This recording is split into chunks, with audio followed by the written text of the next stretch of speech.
경제와 투자를 깊이 있게 보는 시선 딥사이트 시간입니다. 우리 현안들에 대해서 좀 깊게 이야기하는 시간인데요. 여름 들면서 주가가 좀 회복했습니다만 올 상반기 정말 어려운 장에서 주가를 집어삼킨 게 바로 전쟁과 물가 아니겠습니까? 핵심 키워드는 물가인데요. 물가를 또 가장 끌어올린 게 유가입니다. 그래서 유가하고 원자재 얘기 오늘 집중적으로 좀 하반기 전망까지 해보려고요. 대신증권 리서치센터 김소현 수석연구원 모셨습니다. 어서 오십시오. 네, 안녕하세요. 유가가 거의 150달러까지 우크라이나 전쟁 이후에 올랐다가 147달러, 지금 80달러 후반 90달러까지 내려오면 일단 전쟁 이전 수준까지 내려온 거잖아요. 네, 맞습니다. 그러면 이제 유가는 좀 하향 안정세로 가는 것인지. 근데 하반기에 오를 걸로 보는 전문가들이 많더라고요. 김 의원님도 오는 쪽으로 보세요. 저도 아직까지는 유가가 본격적으로 약세장 진입했다라고 보긴 어렵다라고 이제 보고 있는 상황인데요. 우선은 유가가 최근에 이제 빠졌던 요인들을 조금 살펴봐야 될 것 같습니다. 두 가지 요인이 저는 크게 작용을 한 것 같은데, 우선 첫 번째로는 지금 경기 둔화에 대한 우려로 이제 원유 수요가 줄어들 거다라는 게 이제 하나의 요인이고, 두 번째로는 지금 러시아 우크라이나 전쟁이 지금도 아직까지도 진행이 되고 있는데 생각보다 러시아 쪽에 대한 원유 생산 차질량이 적다라는 측면에서도 공급 사이드에서도 조금 우려감들이 이제 완화가 되기 시작을 하면서 조금 유가가 빠진 게 아닐까라고 보고 있습니다. 저는 이제 본격적으로 약세장 진입은 아니다라고 생각을 하고 있는 게 이 두 가지 요인이 아직까지도 저는 조금 우려가 과도하게 작용을 한 게 아닐까라고 싶고요. 특히 저는 공급 쪽 사이드에서 조금은 이제 공급 불확실성이 조금 높은 상황이다라고 생각을 하고 있는 상황인데, 이제 다가오는 연말에 주목해야 될 이벤트가 저는 크게 세 가지 정도 있을 것 같습니다. 우선 첫 번째로는 이제 유럽 쪽에서 러시아산에 대한 원유 수입을 금지를 할 텐데, 그거에 관련해서 이제 러시아가 어떻게 대응하는지도 하나의 약간 불확실성 요인으로 작용할 것 같다라고 생각을 하고 있고요.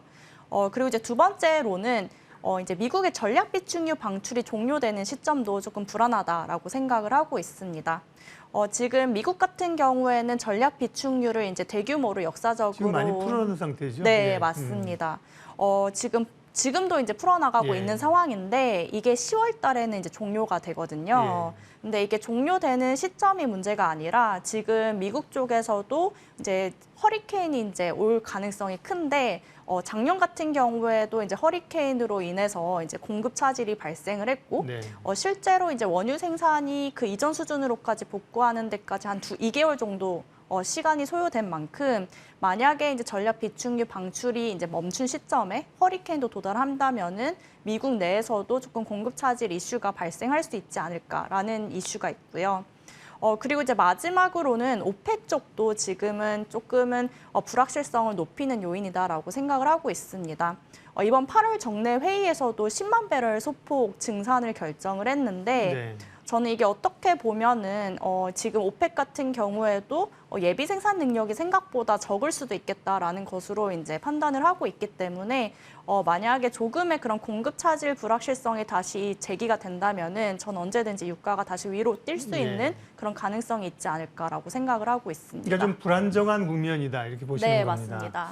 이제 기술적으로 만약에 주가라고 보고 유가를 보면요, 일봉이나 주봉 보면 추세가 꺾였거든요, 확연히. 근데 이제 여러 변수들이 있어서 제가 다른 코너에서 김한진 박사님이랑 유가 얘기를 할 때 명언을 하나 하셨는데, 고유가는 고유가로 잡는다. 그 말이 결국 유가가 오르면 수요가 줄 거란 얘기잖아요. 네, 맞습니다. 일견 일리가 상당히 의미가 있었는데, 근데 보고서를 보니까 김소연 의원께서는 경기 침체가 와도 유가 급락은 없을 것이라고 하셨는데, 그거는 경기 침체가 안 온다는 의미는 아닐 것 같고 수요가 줄지 않을 거라는 의미인가요? 어떤?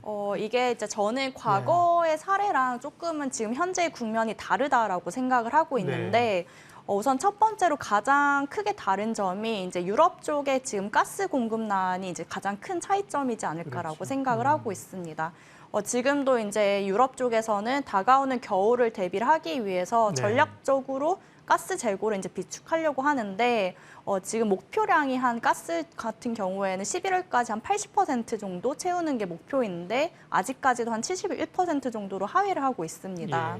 그러니까 결국에는 지금 러시아 쪽에서는 가스를 더 주려고 하고 있지는 않은 상황인데 이거를 이제 채우기 위해서는 이제 다른 화석 연료를 써야 되거든요. 뭐 석탄이라든지 네. 원자력 그리고 이제 원유 같은 이제 쪽으로 이제 수요가 늘어날 수밖에 없는 효과가 저는 발생하기 때문에 이제 가스에서 이제 원유로 수요가 대체하는 효과가 발생할 거다라고 네. 생각을 하고 있고 실제로도 이런 효과가 이제 경기 둔화에 대해서 경기 둔화로 수요가 감소하는 효과보다는 더 이제 그 가스에서 원유로 대체하는 효과가 증가할 것 같다라는 측면에서도 조금 긍정적이다라고 이제 보고 있는 상황이고 두 번째로는 저는 계절적인 수요도 원래는 이제 하반기 지금 시점에서 3분기에는 조금 유입이 될 가능성이 높았다라고 생각은 했지만은 이런 게 지금 이제 가솔린 가격이 워낙 높다 보니까는 미국 쪽에도 조금 수요가 이제 부진한 모습이 보였고 그렇기 때문에 오히려 4, 4분기에는 계절적인 그런 수요 소멸 효과가 조금은 제한적으로 작용을 할 것 같다라는 측면에서도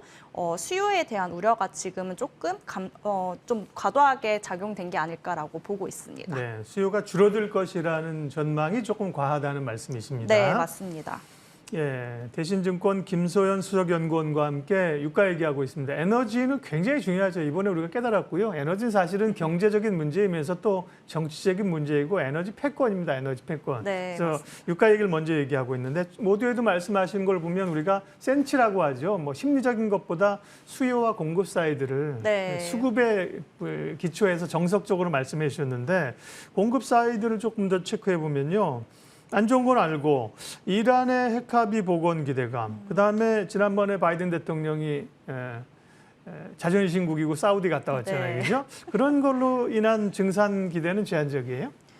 저는 우선은 이란 핵협정 체결 가능성도 여전히 조금 낮다라고 이제 네. 판단을 하고 있는 상황인데 우선 과거에도 이란 핵협정 얘기는 계속 나왔던 상황입니다. 근데 이게 체결까지는 조금 어려운 상황이라고 생각을 하는 게 이제 미국 같은 경우에도 사우디와의 그런 관계를 저는 생각을 해야 된다라고 생각을 하고 있고 또한 지금 지정학적으로 놓고 보았을 때도 뭐 중국이랑 대만 그리고 이제 북한 간의 관계까지도 이제 생각을 해야 되기 때문에 이게 이란 쪽의 그런 핵 협상이 생각보다는 쉽지 않을 수 있다라고는 네. 기본적으로 생각을 하고 있고요. 근데 만약에 이제 지금 유럽 쪽이랑 미국 같은 경우에는 에너지에 대해서 워낙 지금 부족한 상황이다 보니까는 만약에 이제 제 예상과 다르게 이제 이란 네. 핵 협정이 타결이 된다면 공급이 좀 늘 수 있고. 네, 예. 공급이 늘 수 있고 유가 측면에서도 저는 단기적으로는 조정 가능성이 있다. 약간 빠질 수 있는 예. 그림이 이제 나타날 수 있다라고는 생각은 하고 있습니다. 하지만 저는 이란 핵 협정 이후에 오펙의 그런 스탠스 변화를 조금 더 주목을 해야 될 것 같은데 오펙 같은 경우에도 저는 오히려 이제 이란 핵 협정이 타결이 돼서 공급이 늘어나게 된다면은 지금은 이제 증산을 하고 있는데 오히려 감산 쪽으로 조금 그럴 수 돌아설 있겠죠. 수 있는 그런 가능성도 열어둬야 된다라고 보고 있습니다. 네. 그리고 이 원자재 관련해서 이제 분석하시는 분께 정말 궁금했던 게요. 네. 아까 이제 에너지는 경제 패권이면서 정치 패권이라고 그랬어요. 그래서 사실은 셰일 가스가 셰일 오일이 나면서부터 이제 미국도 중동은 전략적 가치가 떨어졌다. 네. 중동은 이제 안 봐도 된다. 네. 셰일이 워낙 오면서 유가를 굉장히 낮췄던 거잖아요. 근데 유가가 이렇게 오르는 국면에서 왜 셰일 가스를 좀 뽑아내고 걷어 올리면 많이 낮출 수 있는 건데 뭐 물론 바이든 대통령의 친환경도 있겠습니다만 왜 셰일 얘기는 이렇게 없는 겁니까? 네.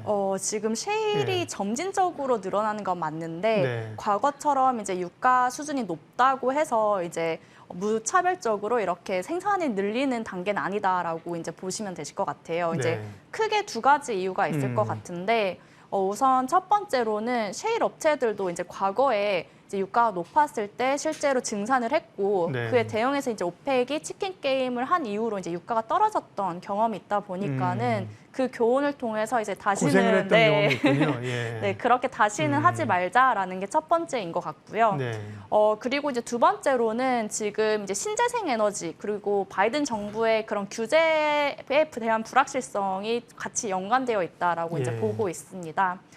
이게 그 미국의 댈러스 페드라고 해서 연준에서 이제 미국 셰일 CEO들 대상으로 매 분기마다 설문조사를 하는데 네.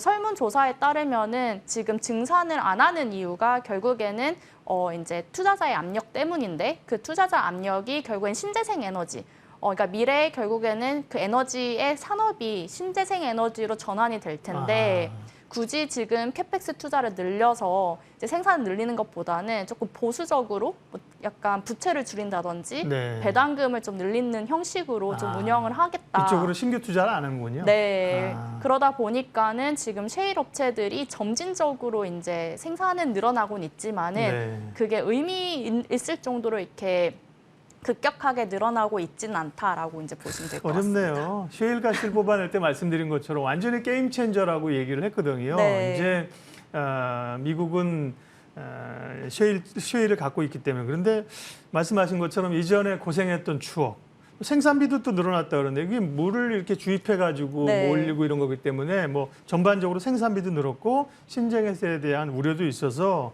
최근에 그 급등하는 유가를 셰일이 못 잡는 거군요. 네. 공급 사이드 왔고요.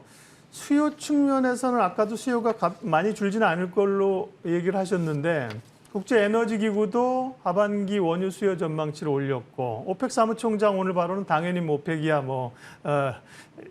유가를 끌어올린 쪽으로 네. 할 테니까 근데 수요는 예측이 참 어렵죠. 공급은 이제 어느 정도 추정이 되는데 네. 수요는 얼마나 늘고 줄어서 수요 측면 조금만 더 얘기해 주세요. 네. 우선 수요 측면에서 정리해서 말씀을 드리자면은 그러니까 세계 에너지 기구 IEA, EIA, 오펙이 이제 네. 주요 에너지 기구라고 이제 꼽을 예. 수 있는데 이들 모두 그래도 이제 2022년, 2023년 원유 수요 전망치는 전년에 비해서는 늘어날 걸로 전망을 하고 예. 있습니다. 이제 경기 둔화에 대한 우려를 반영을 해서 뭐 전월에 비해서 조금 수치 자체는 지금 하향 조정한 건 맞는데 절대적인 수치로 놓고 보았을 때는 그래도 늘어날 걸로 예상을 하고 아까 있고요. 말씀하신 키워드가 유럽 쪽에서의 네. 수요. 네.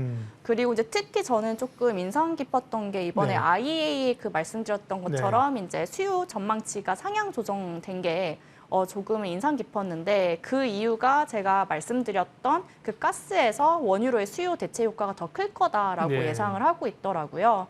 그러니까 이 배경이 결국에는 지금 여름 자체도 이제 폭염으로 인해서 뭐 천연가스 그리고 전력비가 상승을 했는데 이게 만약에 이제 겨울까지 이제 다가오면은 더욱더 이제 수요가 증대될 수밖에 없는 환경이 되다 보니까는 네. 이제 유럽 그리고 특히 이제 중동 쪽 지역 중심으로 해서 이제 가스에서 원유로 수요가 대체되는 효과로 이제 올해 그리고 내년도에 수요가 더 늘어날 예. 걸로 상향 조정을 했습니다. 네. 수요 얘기는 생각해보니까 앞서 좀 어느 정도 해주셨어요. 그러면 유가 정리를 좀 하겠습니다. 유가는 지금 떨어지는 게 반갑긴 하지만 불안정하다. 네. 그러면 하반기에는 조금 더 변동성 요인도 오를 수도 있다.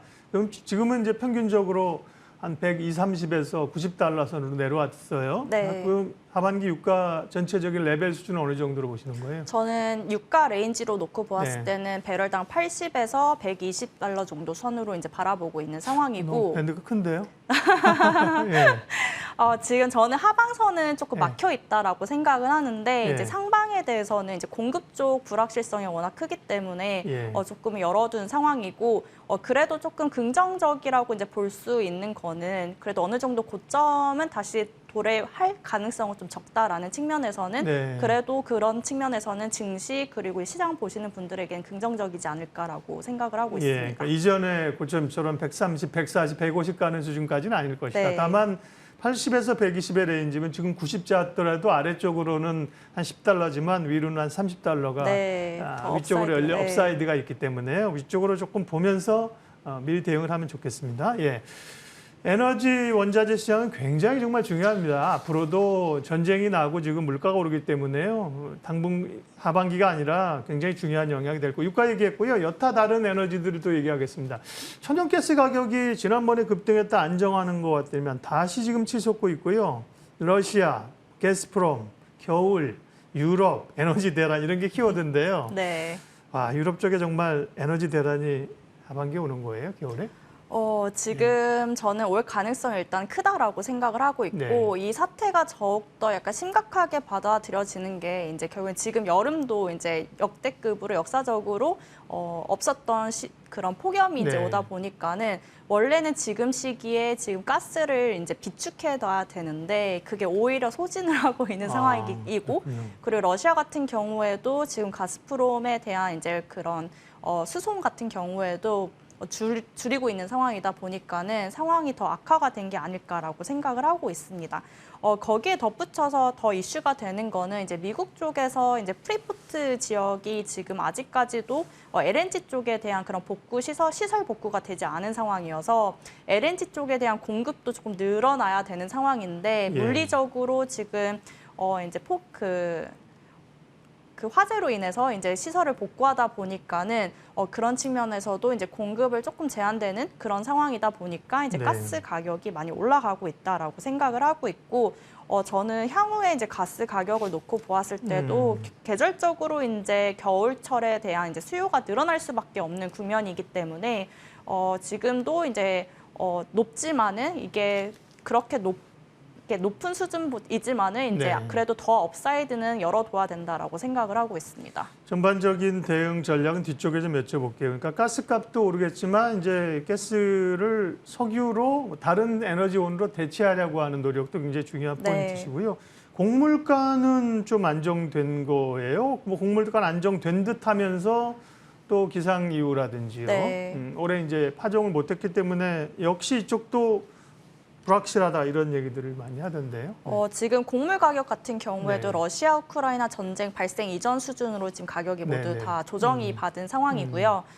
최근에 이렇게 곡물 가격이 진정된 이유가 이제 크게 세 가지 정도 있을 것 같습니다. 예. 우선 첫 번째로는 상대적으로 이제 투기적 자금, 유동성이라고 하는 자금들이 원자재 내에서 상대적으로 곡물 쪽에 많이 유입이 됐었다가 이게 이제 최근 들어서 빠져나가기 시작을 했다라고 이제 보시면 되실 것 예. 같고요.